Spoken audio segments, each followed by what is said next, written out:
अब हम लोग स्विच बोर्ड बनाने का तरीका सीखने जा रहे हैं। स्विच बोर्ड बनाने से एक्चुअल में हमें फ़ायदा ये होता है कि हम लोग एक ही मेन मेन्यू से तमाम फॉर्म्स जो है वो ओपन कर सकते हैं, उसको कंट्रोल कर सकते हैं, उसकी मैनेजमेंट कर सकते हैं। तो स्विच बोर्ड बनाने से पहले मैं ये करूँगा कि जितने टेबल्स हमारे पास मौजूद हैं, जो हमने अपने लास्ट ट्यूटोरियल्स में देखा था कि हमने डिफरेंट टेबल्स बनाए थे, उनके कुछ फॉर्म्स हमने अभी तक कंप्लीट नहीं किए। तो हम लोग डिफरेंट फॉर्म्स जो है वो यहाँ पर क्रिएट कर लेते हैं ताकि स्विच बोर्ड की मदद से हम उन फॉर्म्स को आसानी से ओपन कर सकें।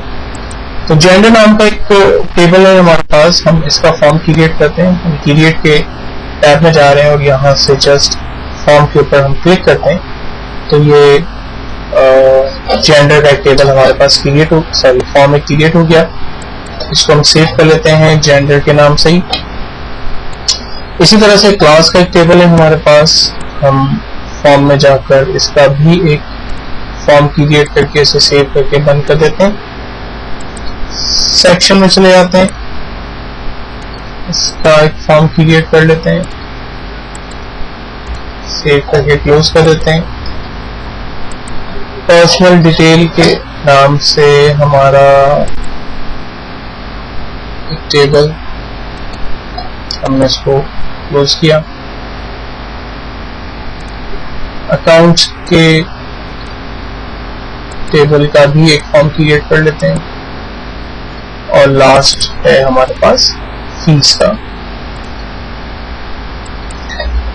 अब इन तमाम फॉर्म को ओपन करने के लिए हमें जस्ट फॉर्म पे डबल क्लिक करना होता है, वो फॉर्म हमारे पास ओपन हो जाता है। लेकिन अब हम एक टेक्निक यूज करते हैं जिसकी मदद लेते हुए हम फॉर्म को डायरेक्टली एक ही मेन्यू से ओपन कर सकेंगे। और ऐसा करने के लिए हम डेटाबेस टूल्स में जा रहे हैं और यहाँ से स्विच बोर्ड मैनेजर को यूज कर रहे हैं। स्विच बोर्ड मैनेजर को जैसे ही हम यूज करते हैं तो हमें ये कहता है the switch board manager was unable to find valid switch board in this database, would you like to create one. तो हम कहते हैं यस, हमें एक स्विच बोर्ड यहाँ क्रिएट करना है।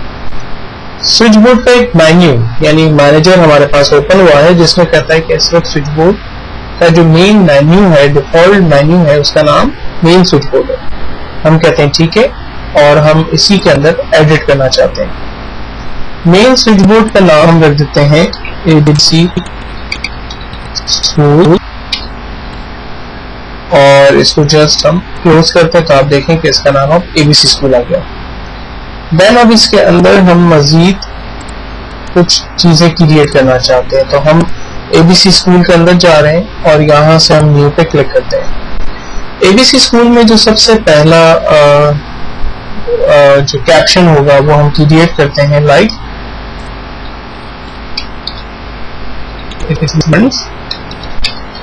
डिटेल। इसमें डिटेल पे जब क्लिक हो तो क्या होगा, गो टू स्विच बोर्ड। हमने कहा नहीं, गो टू स्विच बोर्ड में ना जाए बल्कि open form in add mode. अब यहाँ पर देखें डिफरेंट कैटेगरी है। Open form in add mode का मतलब है कि हम फॉर्म के अंदर रिकॉर्ड ऐड कर सकते हैं। एडिट मोड का मतलब हम उसमें भी करेक्शंस वगैरह करना चाहें। रिपोर्ट्स हम यहाँ से ओपन कर सकते हैं, रिपोर्ट अभी आगे के ट्यूटोरियल से मैं आपको बताऊंगा। एप्लीकेशन हम यहाँ से डिजाइन टाइम पे खोल सकते हैं, एग्जिट कर सकते हैं एप्लीकेशन को, मैक्रोस पे हम काम कर सकते हैं, कोडिंग एरिया पे जा सकते हैं। तो हम इस वक्त सिंपल फॉर्म को ऐड मोड पे ओपन करते हैं। कौन सा फॉर्म हमें ओपन करना है तो हमने कहा पर्सनल स्टूडेंट डिटेल के नाम से, जिसके अंदर मार्कशीट हमारी बेसिकली मौजूद है, वो ओपन हो जाए। तो हम इसका नाम एक मार्कशीट भी रख देते हैं तो ये मार्कशीट हमारी ओपन हो गई। देन फाइनली हम इसको क्लोज करते हैं। सब हम एक ही स्विच बोर्ड बना रहे हैं। कंप्लीट हो जाने के बाद हम बिल्कुल बॉटम पे जा रहे हैं। यहाँ पर देखें स्विच बोर्ड का एक फॉर्म मौजूद है, इस पर डबल क्लिक करते हैं। यहाँ देखिए ABC स्कूल के नाम से एक मेन्यू आ गया जिस पर एक मार्कशीट का बटन आ रहा है।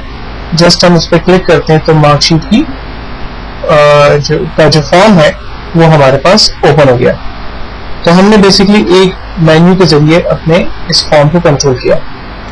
अब इसी के अंदर अगर मजीद करेक्शन करना चाहते हैं, काम करना चाहते हैं तो डेटाबेस टूल्स के अंदर दोबारा जा रहे हैं स्विच बोर्ड मैनेजर में।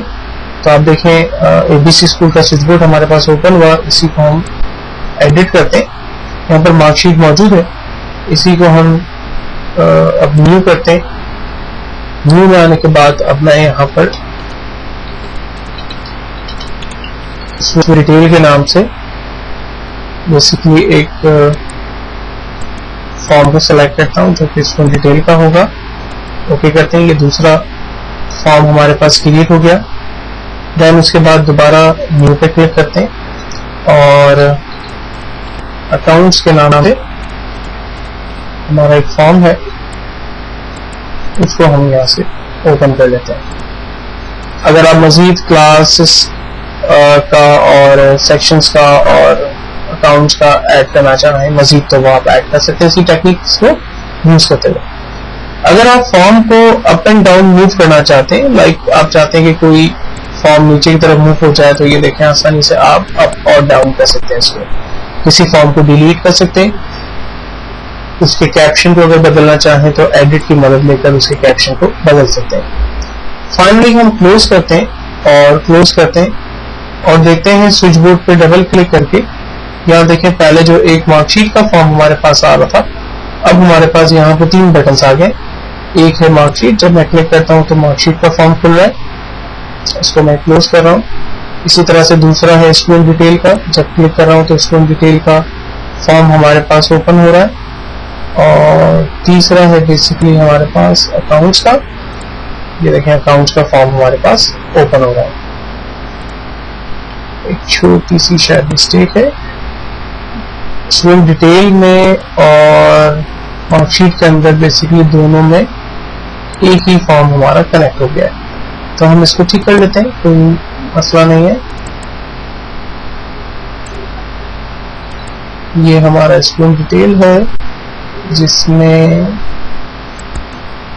हमारी मार्कशीट मौजूद है।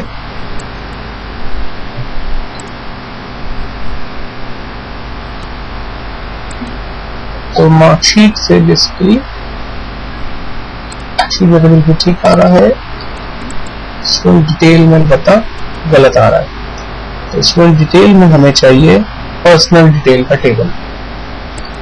हम इसको सेलेक्ट करते हैं, स्विच बोर्ड मैनेजर में जा रहे हैं, एडिट, और स्टूडेंट डिटेल में जाकर इसको एडिट, और यहाँ से स्टूडेंट डिटेल की जगह हम सेलेक्ट कर लेते हैं पर्सनल डिटेल का। Okay, close, then close, select करके देखते हैं, ये देखिए अब इसका करेक्शन है।